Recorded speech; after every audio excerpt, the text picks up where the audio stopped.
Bonjour à tous, suite de notre série Gouvernance multi-hybride cloud. On a déjà parlé des angles métiers internes, des angles technologiques, du choix de niveau de solution et de la gouvernance à mettre en place pour faire les bons choix. On va parler de localisation. C'est un sujet clé qui nous paraît être des plus discriminants dans la partie choix de solution. Il est fondamental d'être clair sur les réelles contraintes et les réels besoins de où je vais mettre mes données. Et ça, le plus tôt possible et le plus en amont possible. Alors, il y a plein de raisons pour mettre les données chez soi et les garder chez soi. Il y a des bonnes et des mauvaises raisons. Dans les bonnes, il y a déjà le fait qu'on peut avoir investi sur un data center. Et il n'est pas question, vu le montant de l'investissement, on parle de plus de 100 millions d'euros en général pour un Twin Core, il n'est pas question de jeter cet investissement. Donc on va essayer de faire au maximum avec ce qui existe. Le deuxième besoin, qui est de mettre les données chez soi, ou en tout cas pas chez un fournisseur de cloud, c'est le edge. De plus en plus, le besoin et la consommation d'IoT notamment va créer des besoins de edge.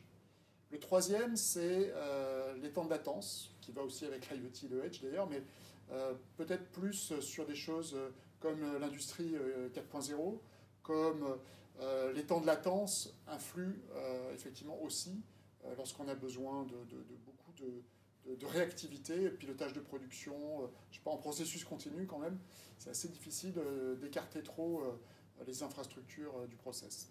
Donc, de vraies raisons d'être chez soi. L'une des autres raisons, bien évidemment, et qui fait le lien entre les deux, c'est je me suis engagé chez un fournisseur de data center du marché sur 5 ans, 10 ans et sur un certain volume. Bien évidemment, j'ai eu un bon prix, mais je suis un peu comme si j'avais mon propre data center avec les contraintes que ça implique. Ensuite, il y a deux moyens de consommer en externe. Il y a ce qu'on appelle le cloud privé, et j'en ai parlé dans la définition, et le cloud public. Là aussi, il y a de vraies contraintes de localisation, parce que en fonction du niveau de sécurité, de contraintes métiers, de SLA, de latence, on va effectivement choisir une topologie et donc un usage différent du cloud. Il peut y avoir de vraies raisons de mettre en place un cloud hybride, et donc là on va être soit chez soi, soit en cloud privé avec du débordement sur du cloud public, et il faut aussi y avoir pensé, parce que ça entraîne des coûts et de la complexité, mais ça peut évidemment permettre de faire de très grandes baisses de TCO.